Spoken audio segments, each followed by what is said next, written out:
Good morning, everyone. My name is Mark Hanna, and I'm the publisher of the Rio Grande Guardian. And today we're having a conversation with the candidate for Hidalgo County Judge, Richard Cortez. Mr. Cortez, thank you so much for being here with us today. Thank you, Mark. Good morning. So, full disclosure, Mark Hanna, I know Mr. Cortez. I live in McAllen. He was mayor of the city of McAllen, so we know each other. But this conversation is for the registered voters, for the constituents of Hidalgo County. We are going to ask the questions. Your opponent, Mr. Eloy Pulido, was also on the live stream. He had a great conversation with our other moderator, Mari Regalado, and we're going to be doing the same thing today. So thank you everyone for tuning in. To get started, I think everyone wants to know who Richard Cortez is. Right now, there's a lot of your signs all over the county. You were mayor of the city of McAllen for 2 terms. Talk to us a little bit about who you are, where you're from, and then the most important question, why are you running for Hidalgo County Judge? Well, thank you, Mark. Well, I'm a Valley boy. My parents come from Starr County. My father was from Rio Grande City. My mother was from El Ranchito called Garceño. When they married, they moved to Weslaco to start a business. I grew up there in Weslaco. I was actually born in Mercedes because Weslaco at that time didn't have a hospital. But I grew up in Weslaco. After getting married and starting my professional career, we moved my family to McAllen because that's where my business brought me to. Been in public accounting. I started my career in 1969. I basically did what most CPAs do tax returns for people. We audited mostly municipalities. I've audited almost every municipality here in the Valley. What does that mean? What is it? For someone watching, they hear CPA, and you're not just any CPA. You're a forensic, correct, CPA? Well, I ended up being a forensic CPA. I didn't start as a forensic CPA, but I ended up being one. And auditing municipalities, what does that mean? Well, basically, people that rely on reviewing financial information from different entities want to make sure that financial information is fairly presented. So CPAs are the only ones that can give an opinion whether financial statements are fairly presented in accordance with general accepted accounting principles, and that's what auditors do. Wow. I don't know if anyone understood that, right? That's such a sometimes a little complicated to understand, but the point is that when it comes to looking at the revenue spent, the money that is received, you're very good at watching out for the pennies. Well, yes, we as a professional CPA, we're considered experts in analyzing, interpreting, and presenting financial information. So I would think that would come under that category, yes, sir. And when you were mayor of the city of McAllen, before that you served on the Public Utility Board for the city of McAllen. How did your career help perform when it comes to those 2 elected positions? Well, when I became a McAllen PUB member, I was selected because I was an accountant. Mike Schrock was one of our utility board members, and he decided to run for city commissioner of McAllen. So the board said, we want to have board members that can bring value to the board, and they felt somebody with a financial background could do that. So they asked me whether I would consider doing it. At that time, I said yes. That was one of the best decisions I've made because I've got to learn a lot myself. Not only did I contribute to the process, but I got to learn a lot myself from being a trustee of the McAllen Public Utility Board. And, Public Utility Board, City of McAllen Mayor for 2 terms. Now you're running for Hidalgo County Judge. What makes you feel qualified to run for this position? Well, I started my career in 1969. I've done a lot of things for clients. I've done a lot of things for myself, my family, and others. And to me, that's given me a lot of experience that I think is going to be very helpful for the county. I've also had the opportunity, to be the president, the chairman of many organizations, institutions, So that's given me some leadership experience also. So I think the county judge really should be the leader for the county. And the county now is 1 million people. That's a lot of people to lead. So I think my experience, my education, my training lends itself to to qualify me to be a good leader for the county. The other thing is that I really care about people. I care when I screw up, and I feel real good when I do something good. So I think when you're in government, you've got to always know and come to the realization that every decision you make, someone's not going to like it. So it takes a thick skin, to do what we do. But at the end of the day, if I have found that if we're working together, and if I were to have a vision, it's not going to be a good vision until it becomes a shared vision by many. So that requires leadership. If you have an idea, sell it to the rest of the people. Make sure that the rest of the people agree with you, and that gives you the highest probability of success. If you're the only one that thinks it's good, then it's not a good idea. Not a good idea. Well, you have served on different boards, on different committees, such as the Texas Border Coalition, the Border Trade Alliance. The last time I checked, this county, we're pretty close to a border. We have a lot of cities within the county that are considered border towns. How is this experience on these two different committees allowing you to have an advantage serving the county if you are elected? Well, a lot of our economy is based on cross-border trade. Reynosa arguably has over 1 million people. There's over at least more than 2 million people on the other side of the border. So anything dealing with international trade is important to our economy because we're beneficiaries of being in the border.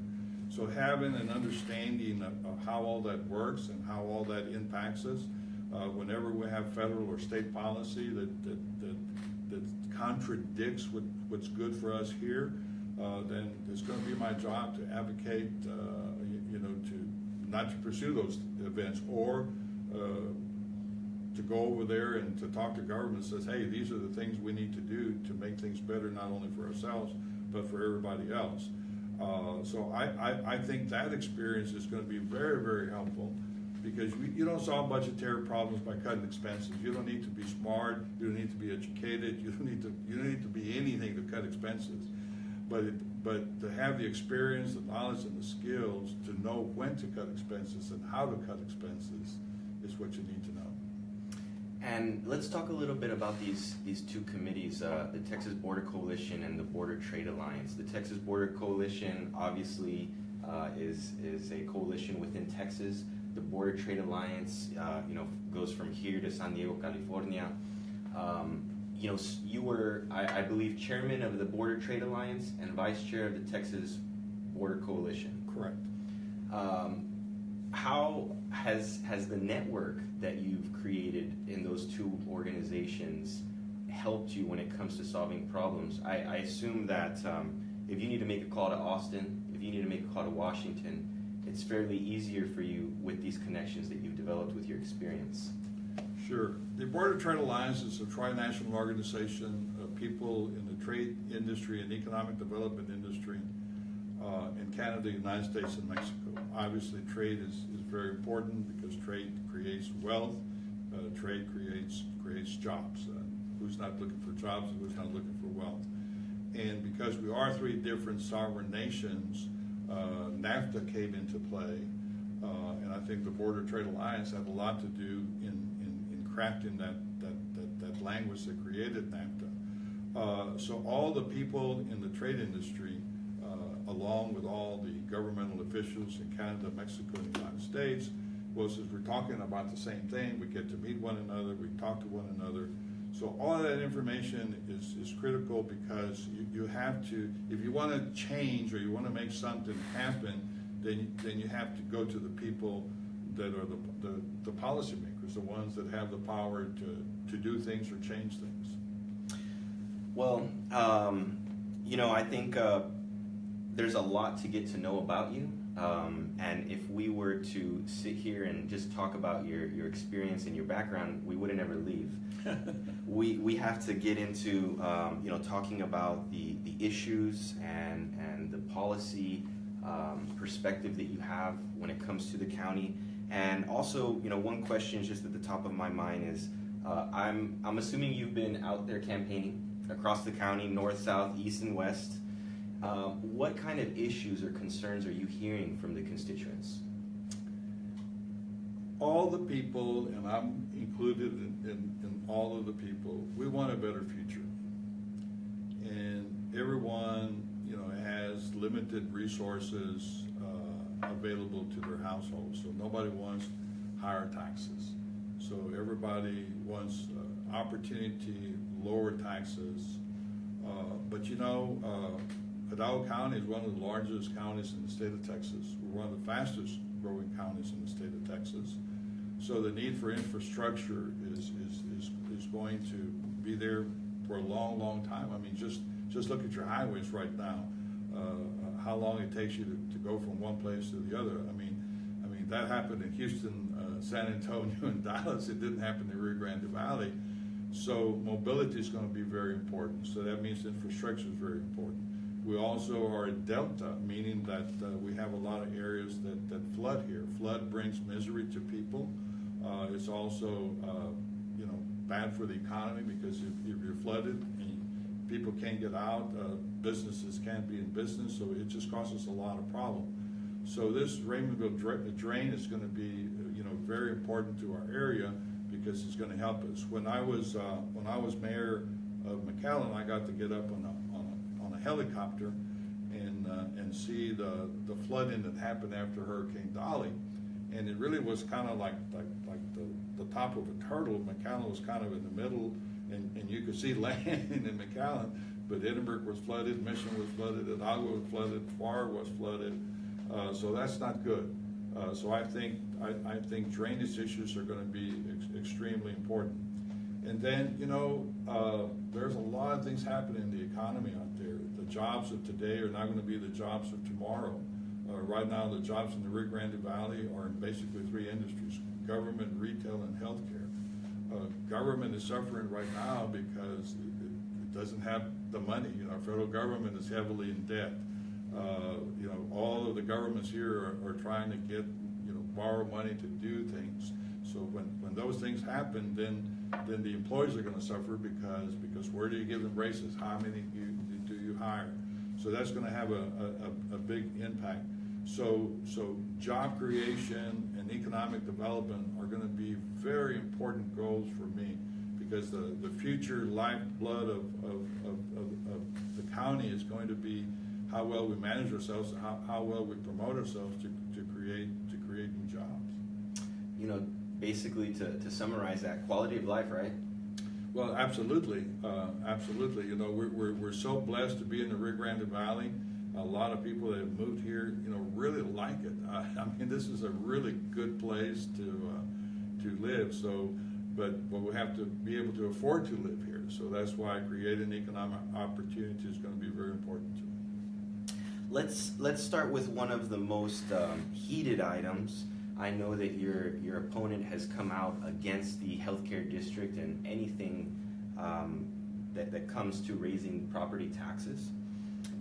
Where do you stand on the healthcare district, and where do you stand on supporting the medical school through the possible healthcare district? And the biggest question is it dead? Okay, well, obviously that's in the minds of many, many, many people, and the best way that I can answer your question is this. The county does have a legal duty to pay for indigent care of the people we have. That is statutory. That is something we must do. So to me, as county judge, I would look at healthcare costs like I would look at any cost that the county has. Is it the most efficient way and the most effective way, to incur those costs? So to me, I don't want politics, I don't want emotion to lead me in a direction. I want the best information to lead me in the direction to select. So for me to say I have already a predetermined position on something would be incorrect, because until I get there and I find out exactly where we are, how it's functioning, then I'm going to be guessing.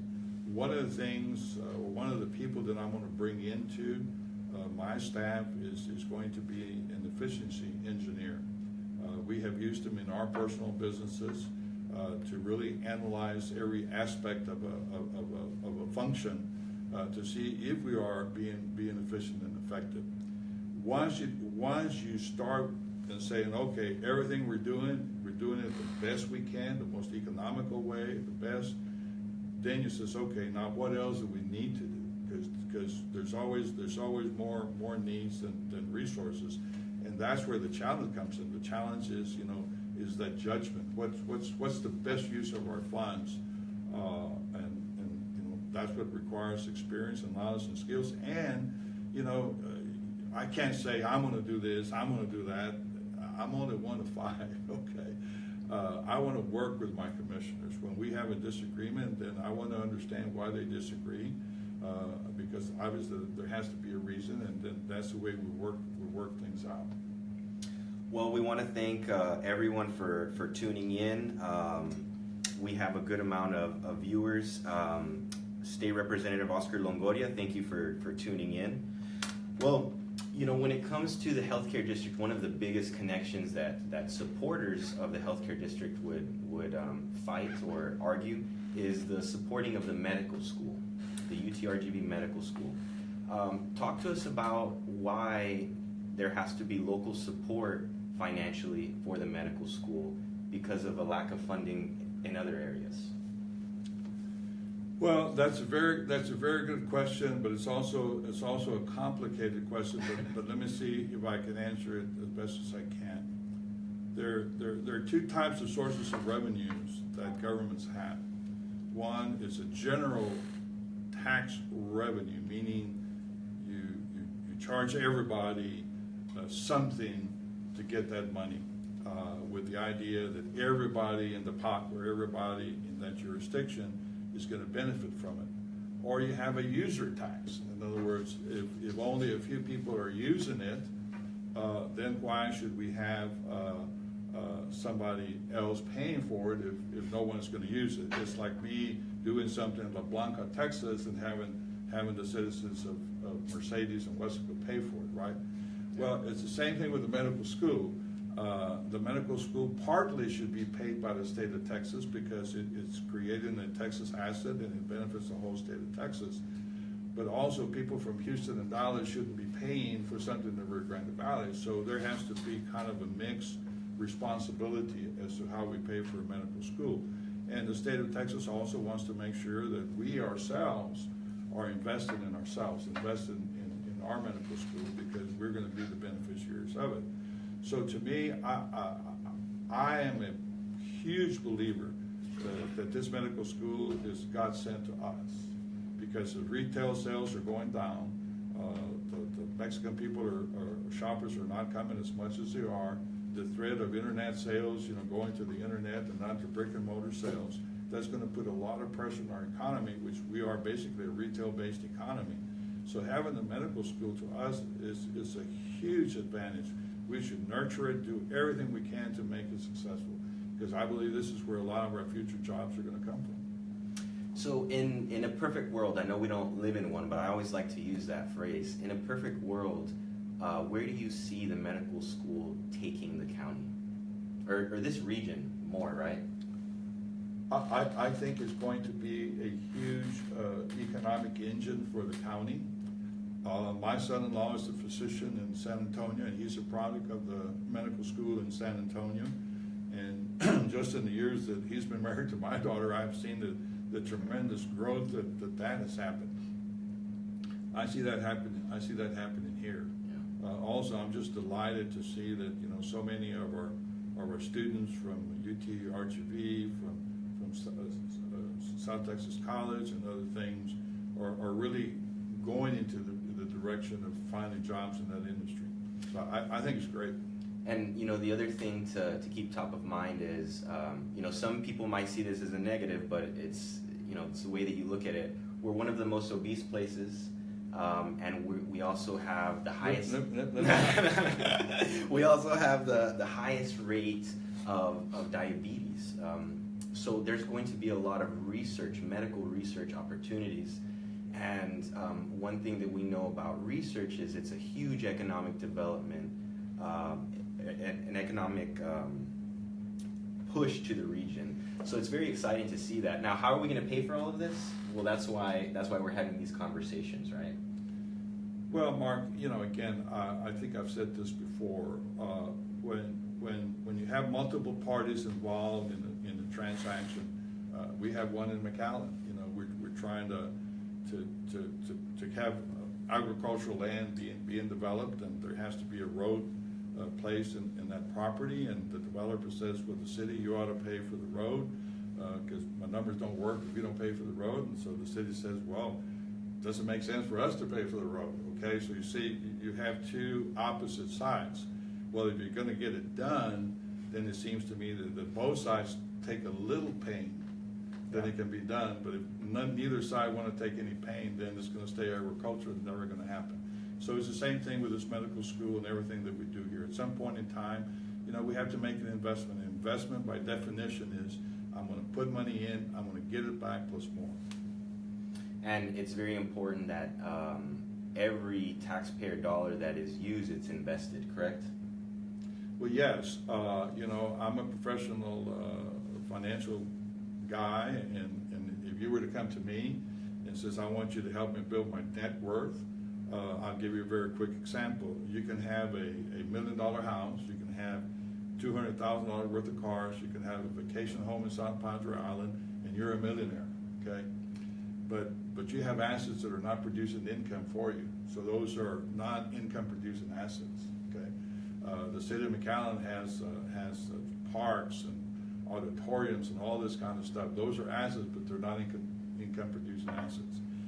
The only way that you can survive in the long term is you have to have income producing assets that give you money in the future so that you can pay for all these other things. And that's where this economic development comes in, for the Rio Grande Valley.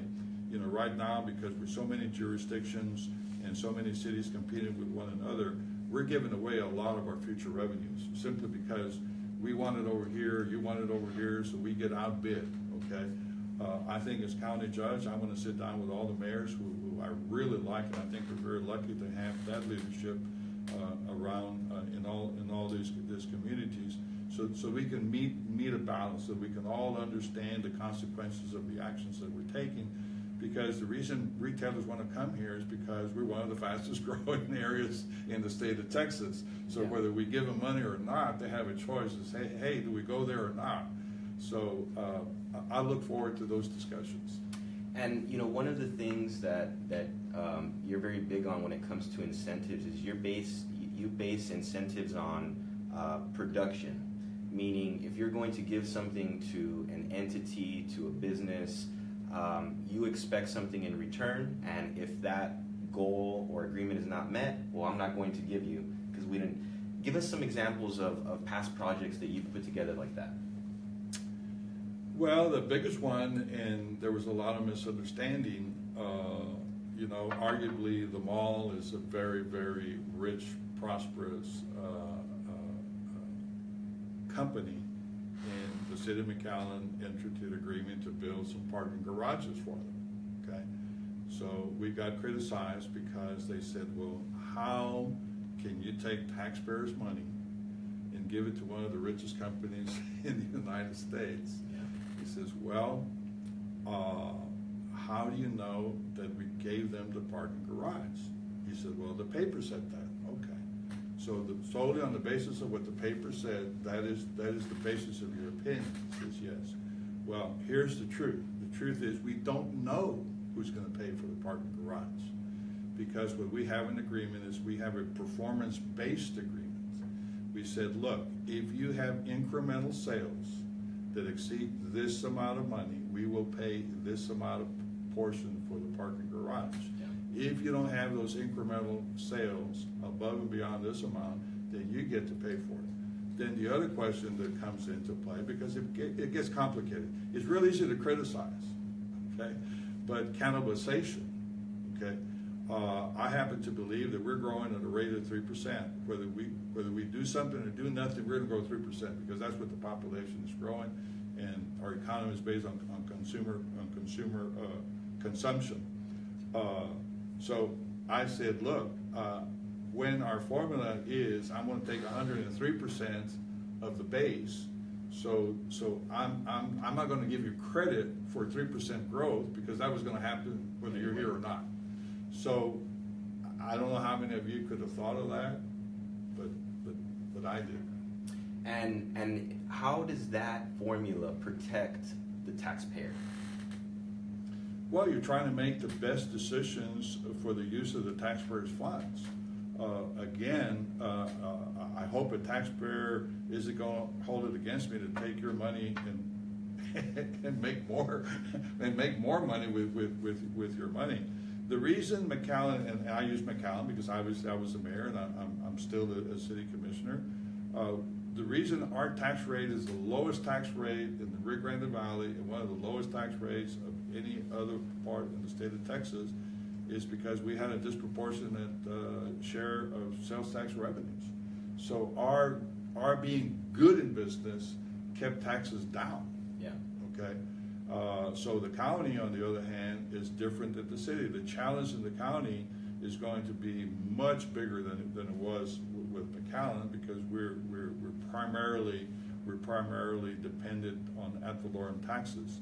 So that's the challenge. The challenge is, what's next in the future? What steps should we be taking? Should we do other things that we're not doing today? Can we do some things better than what we're doing today?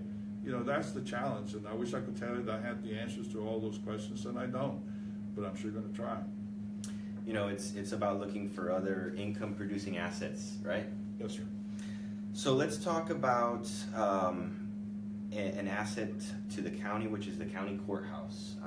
Right now, there is plans to build a new courthouse, possibly relocate it. There's lots of conversation on that. Your opponent has come out and said that if he is elected, he will separate the administration building from the judicial building, and he will leave the administration building in the current facility. And he'll build the judicial center next to the expressway. How do you feel about this idea, and would you do the same thing, or would you operate a little differently? Well, I would hate to criticize my opponent for a position that is unclear at this point in time. I don't have enough information to really give an opinion of what his suggestion is. It's a complicated matter because the county has a partner called the City of Edinburgh, and it already has an investment in place, and so they put a weight on doing all the possibilities that existed out there, and they chose the one that they're pursuing to be the best option. I have talked to County Judge Ramon Garcia. I have talked to his staff, and they've told me, hey, we looked at all the different possibilities, such as doing this, such as doing that. When you start splitting things, you don't eliminate redundant expenses. You create more expenses. You can't separate certain things. Then the contribution that the city of Edinburgh pledged at this point in time is just it's a work in process. There's no documents that say that they're obligated to do, but $30 million is a pretty important contribution. I'm moving to Edinburgh if someone's giving me $30 million. So if the city of Edinburgh says I will contribute $30 million, but you need to stay in the core of the city, then you take all those things into consideration. So to me, at this point in time, I'm gonna have to work with the commissioners and the commissioners court to come up with the best solutions. And I don't wanna be biased and going into something that says, I've already made up my mind. I need to look at everything first, and then once I'm convinced that I have all the correct information in front of me, then I'll make a judgment. And I think we owe it to the taxpayers of the county to do that. To me, I would like to take the taxpayers, you know, it's okay for you to have an opinion, and it's okay for you to believe that you're right, but wouldn't you want me to tell you that you're wrong if you're wrong? Yeah. Okay, well, I can't do that until you put me in office. Now, you know, another angle to this is your opponent has also said that he knows of private developers who will build a turnkey courthouse for $90 million rather than the $150 million expected cost that the current administration has put out. How do you feel about that and those numbers? Well, my answer is the same. If he knows of somebody that can do that, and that it's not speculation, that is real information and real possibilities, then I would offer it to the different stakeholders, which is the county and the city of Edinburgh, to determine which is the best choice of the two. So I'm not going to say I'm for it. I'm not going to say I'm against it. I'm going to say I would consider it. So that was the healthcare district. Let's get on to the next subject of taxes. It was kind of similar. So for the first time in 10 years, there was a 1 cent reduction in county taxes. Are you hearing from voters that their taxes are too high? What is the stance on the voters in Hidalgo County when it comes to taxes? I know no one likes new taxes. I've never met someone that says, please give me more taxes, other than maybe like Warren Buffett, right? Mark, of course, nobody wants to pay taxes, and I think it was really remarkable that the county, you know, lowered the tax rate, you know, by 1 cent. What it tells me is that the appreciation of the real estate in Hidalgo County is going up, which is good. Yes. You don't want to own real estate that's going down in value. You want to own real estate that's going up in value. But again, anybody can cut taxes and anybody can cut expenses. You have to know what the consequences of those are. If you need to improve the road system, you need more infrastructure, you need more deputies out there, you need more things, then again, if you're efficient and effective in the use of those funds, then that's what we're in business for, is to provide services. So I would not want to cut taxes at the expense of not providing the necessary services to our citizens.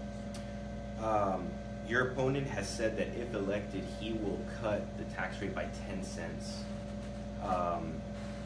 Someone like me, I may not be able to explain that right off the top, what 10 cents will do to a county budget. Well, I can tell you real quickly. Explain to the viewers what a 10% reduction would do. Okay, every cent brings in roughly $3.8 million. So 1 cent, 3.8 million. So multiply that times 10, that's $38 million. 38 million. But he also said at the same time is that he would go back up to 8 cents for the indigent health care. Correct.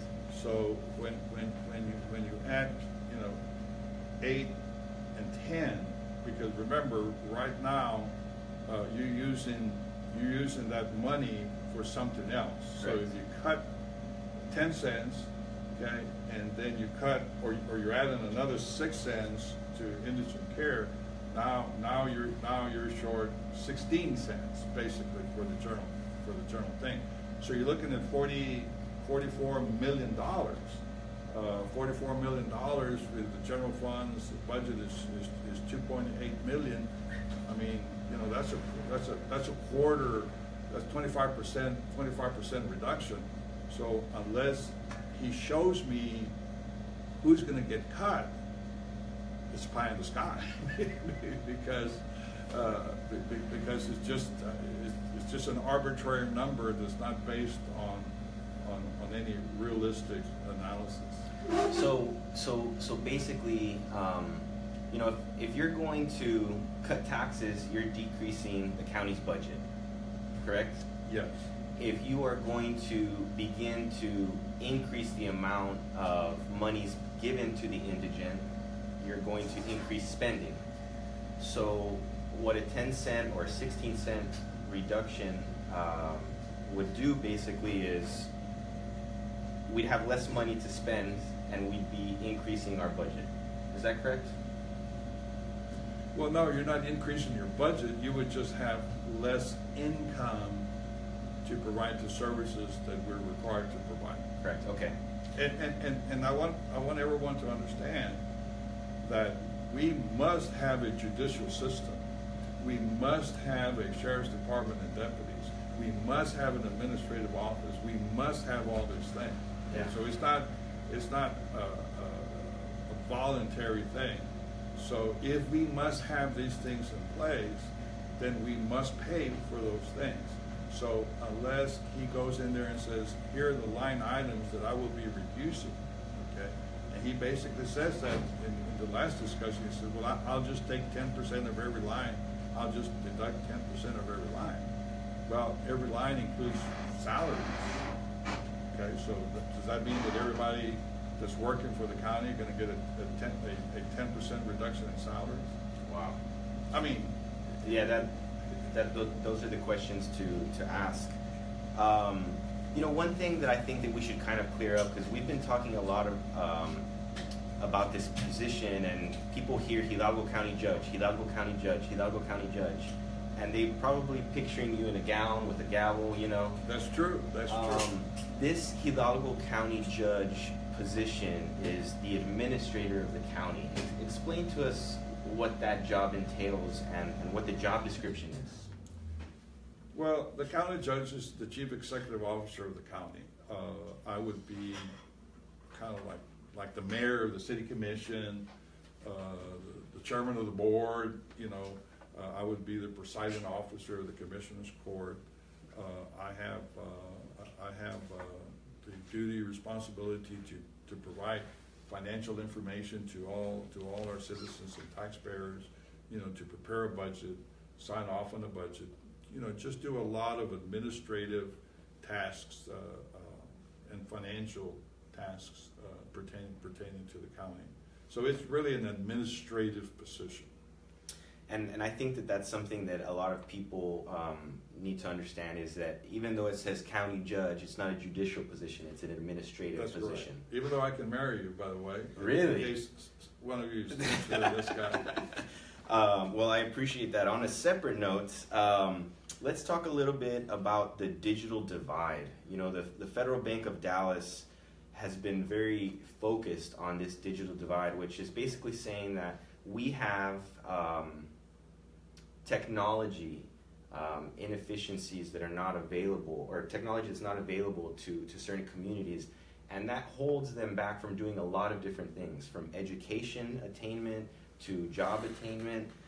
So the Federal Reserve Bank of Dallas wants to reduce the digital divide. They want to get high-speed internet into the Valles Colonias, and they see this as a huge economic development issue.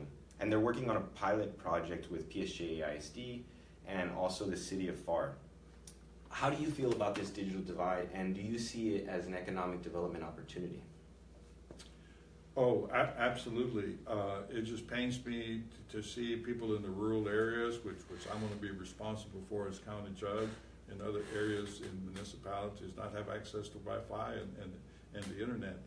So much information now is obtained through the internet, and so much knowledge and information. So absolutely. And then, you know, the economy works around, centered around, you know, information and advertising and promotion and stuff like that. So absolutely, no, I think we need to invest in that, because that's our future.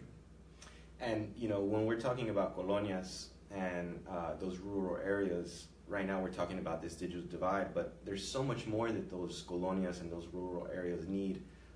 before Wi-Fi, right? That's correct. Well, in fact, none of those that don't have Wi-Fi could be listening to us today. Correct. And it's very unfortunate, and it's a disadvantage. It is a disadvantage to those kids. As county judge, do you feel that every kid should have the same opportunity? Every child should have the same opportunity, and it's our duty to see that they get it.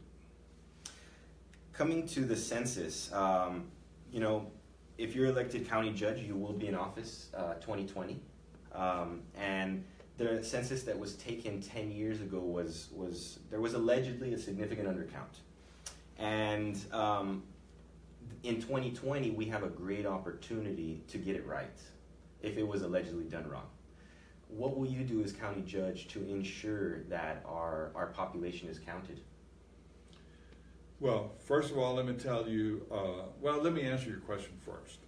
As county judge, as a manager, I have to fix responsibility. If you don't fix responsibility, then you don't know who's responsible, to do that. The census is huge for us. In fact, one of the things that I wanted to do is I wanted to put a bumper sticker and put a number of 100,000 on my bumper sticker. And I wanted people to ask me, well, why are you putting 100,000 on your bumper sticker? I said, because that's how many voters I want to turn out from Hidalgo County.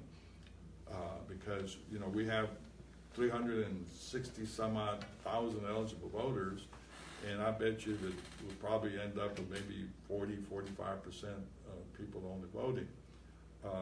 That's not good for us. So we need more voters. And if we have an accurate count, then we have more representatives in Austin.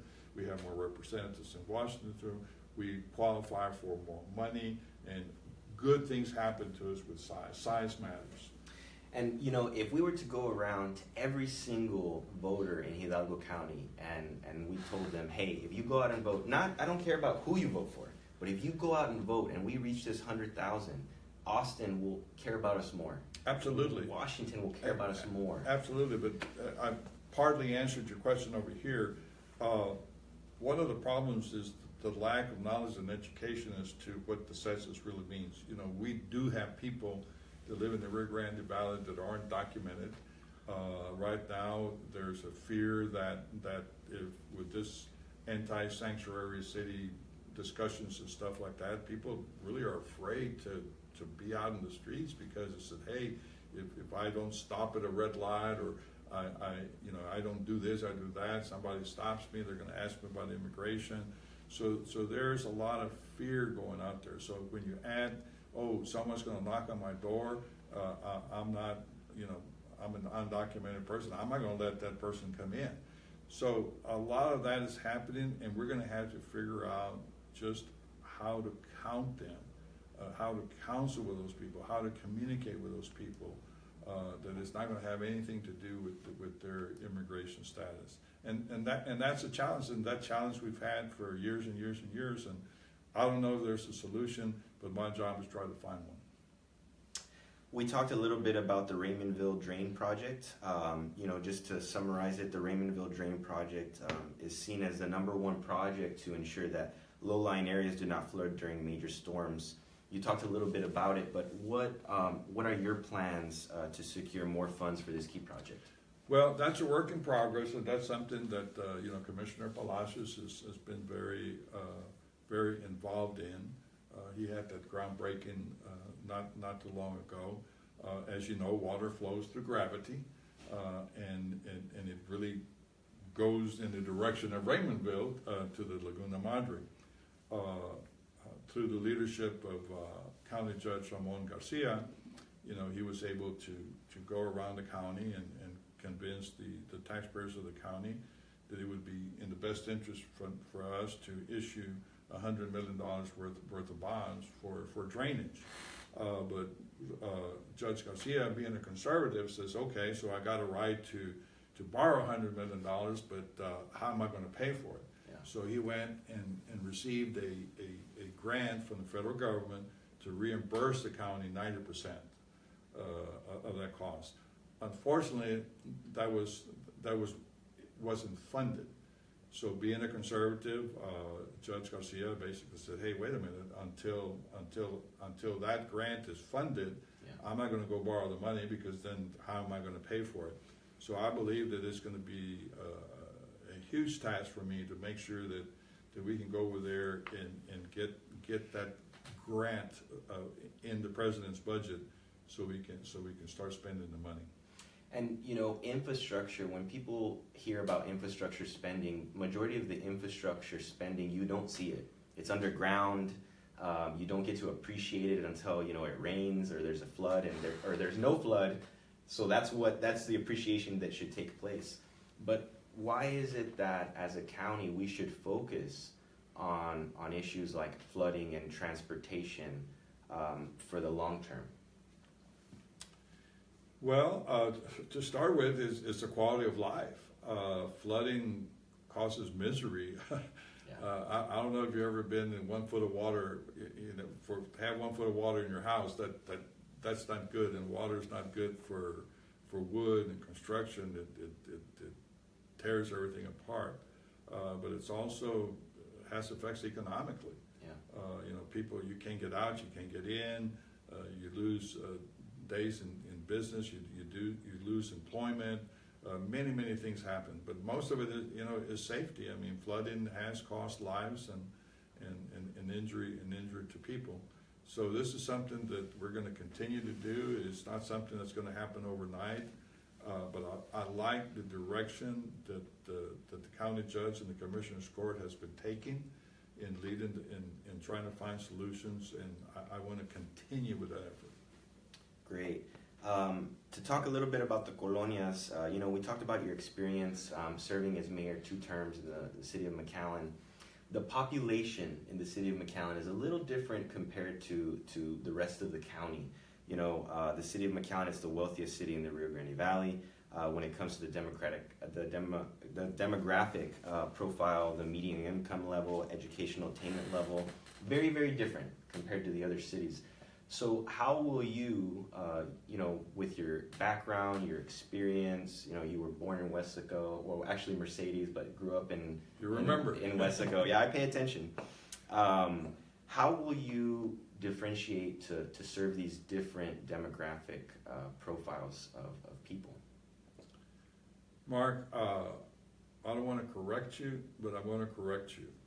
Unfortunately, there is a lot of poverty in McAllen. We have neighborhoods in McAllen that are just as poor as any other colonias outside McAllen. To me, serving people is the same. I want to find out what their needs are, and try to fulfill their needs as much as we can within the rules and the jurisdiction that government can. Government is never the solution to all the problems, but to the extent that government can help, then darn it, we should help. I am concerned about several things of people who live out there in the rural areas. Drainage is one, illumination, a lot of vandalism occurs over there because there are no street lights, things of that nature. Fire protection, putting fire hydrants in some of those areas is important. So I think some of the proposed subdivision rules that the county is looking for, ultimately in the long run, will help the developer and help the people that are going to be using those things. Asphalt is expensive, and if it's real thin, it's going to wear out real easy, and the county's going to have to come back and fix it because nobody likes potholes and stuff like that. So to me, it's a question of being fair. It's a question of being equitable. And I think that if you look back at the history of my public service, not only my public service, my service at all, is that I have a lot of experience in everything, but I have a lot of experience in being fair.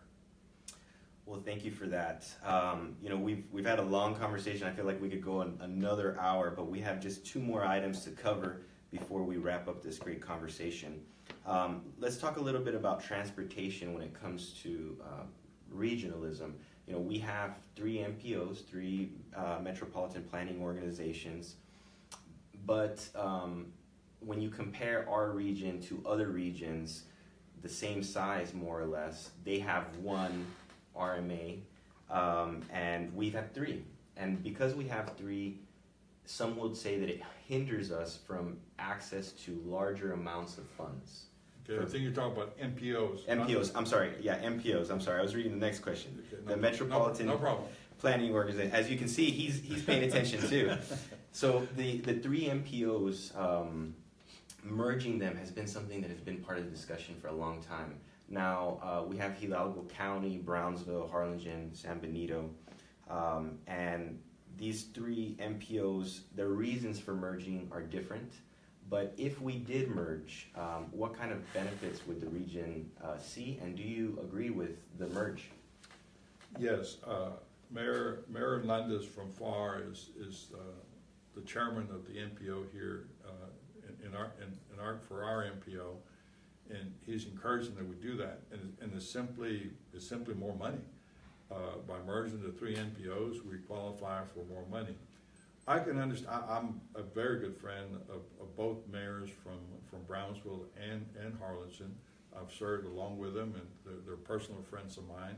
And I know the position that they're in. I mean, they have a duty to advocate for their municipalities, and nobody wants to lose control. But at some point in time, we're going to have to figure out that the Rio Grande Valley is a region, and we better start acting as a region, because if we're going to solve our problems, if we're going to get our fair share, we've got to think as a region. And that's why I think and I look forward to being county judge. Judge Eddie Trevino is a dear friend of mine. He was the mayor of Brownsville when I was mayor of McAllen. I think we can sit down and talk. And I think if there's a confidence level with one another, we're not fearing that, hey, is this guy going to cheat me or whatever. And I hope I have that reputation that I'm not going to try to cheat anybody. So I'm looking forward to building this coalition of the governments together, because the public deserves better. We can't be fighting as to who's boss. We got to be fighting as to what's the right thing to do. It's about being a public servant, right? Yes, sir. So now on to the RMA, the Regional Mobility Authority. You know, Cameron County's RMA has been pretty successful. Hidalgo County's RMA, you know, as county judge, if elected, you would appoint 1 person to the RMA board. What would be your instruction to this person to get projects started? Well, I need an independent thinker, and I need a person that exercises good judgment. When I became mayor, I asked an attorney friend of mine, Gary Gerwitz, to head my committee on traffic for McAllen. And if you know Gary Gerwitz, he had a cigar and he said, "So Mayor, I don't know anything about traffic. Why are you putting me in this committee?" And I said, "Well, Mr. Gerwitz, I'm putting you there because you have good judgment. And people are going to come to you with ideas, solutions, problems, and I need somebody with good judgment. Because I don't need an expert in traffic. I need someone that exercises good judgment about decisions we have to make about traffic. Same thing with the RMA. Right now, there's a lot of things going to happen in the future that people are going to be shocked. There's a whole industry centered around car accidents and truck accidents. I mean, look at the billboards of attorneys saying, if you've been in a car accident, call me. And then the mechanics and the insurance adjusters and all this kind of stuff. Well, the cars of tomorrow are not going to let you collide with another car. They're going to have the systems in place where you're not going to be able to hit another car because the technology is getting so good. So to me, right now we need to get these truck trailers off the roads.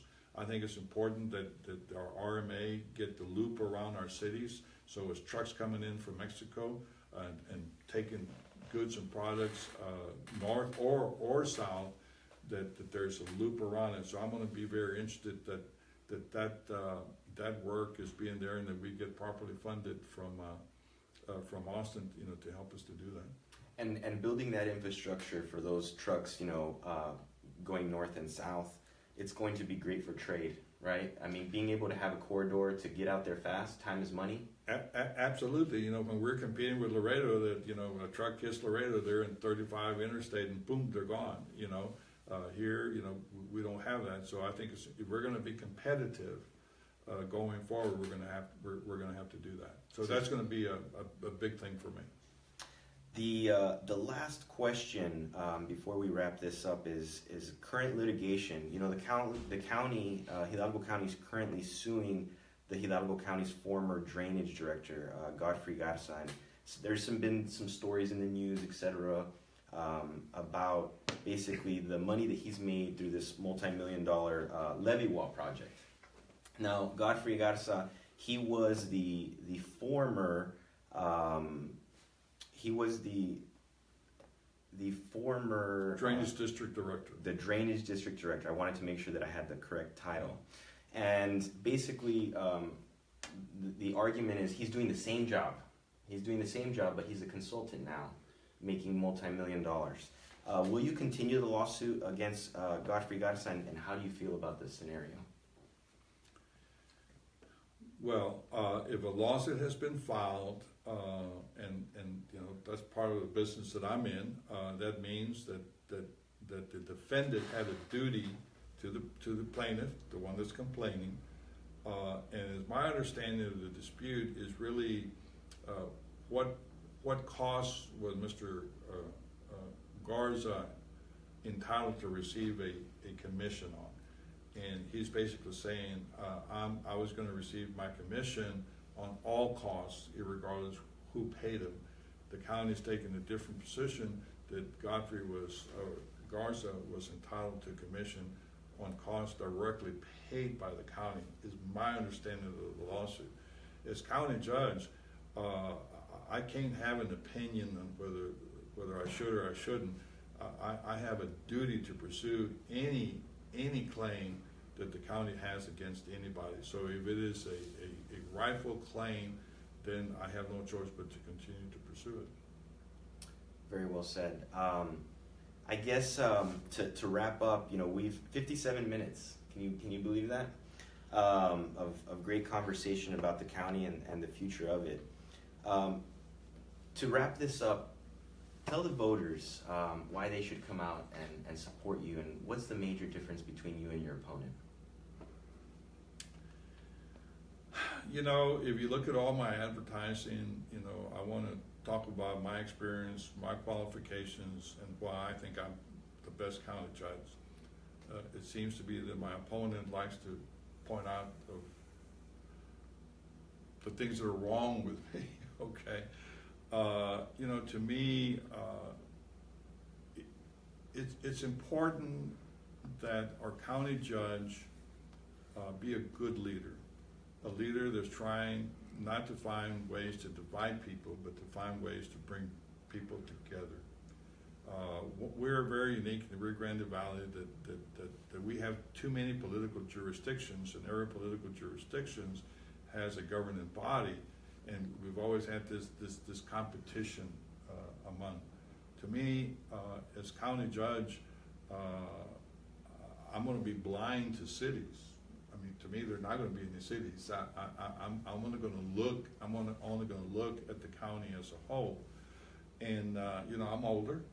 Some of these commissioners are young enough to be my sons, and so I hope that I'm going to bring the maturity, the sense of play, the sense of fairness, that we're going to resolve problems in a respectful way. I want people to be proud of the government. I am tired of hearing all these allegations that our county is corrupt and this and that. That keeps sending. I mean, you keep saying that we're corrupt, and people are going to start believing that we're corrupt. I think we need to stop saying that. If anybody has evidence of anybody wrongdoing, then bring it up. and let's prosecute that wrongdoer. But all this innuendos or fake news is happening. I hope I can put a stop to that by being a leader that people are going to respect by the actions that we take. And you know, I'm not a person that you're going to find out about it. I have a track record. You know, my opponent also has a track record. And if I read his history, he was in office 4 years, raised taxes, I think three times, 3 out of the 4 years. He reduced the fund balances as low as in the 700,000s. Never been that low before. He built a jail, and it went over budget. Whether he was responsible for it or not, it doesn't matter. That's what happened during his watch. Yet, while I was mayor, for 8 years, we built an international bridge. We built a convention center, parks. We created the historical district in McAllen, the entertainment district. You know, we built a library. We never increased the tax rate, and we increased our savings. What does that mean? Was I responsible for that? I don't know what it means, but that's what the history shows. So I want to have an opportunity because I think I can continue to provide value to the position. My family lives here. My friends are here. My business is here. I love the Rio Grande Valley, and I want to keep serving it. Well, thank you, Mr. Cortez, for your time. Everyone, thank you for tuning in. You know, one thing that I like to remind everyone is at the end of this election, we all have to live together. So it's very important that we understand that and we remember that. And we remember that life is better when we work together, right? Yes, sir. So thank you, everyone, for tuning in. Please remember to get out there and vote. Bring your family members, your friends. If we can get to 100,000 votes this election, wow. So once again, thank you for your time. This was a candidate series conversation with Richard Cortez, who is running for Hidalgo County Judge. Until next time, talk to you soon.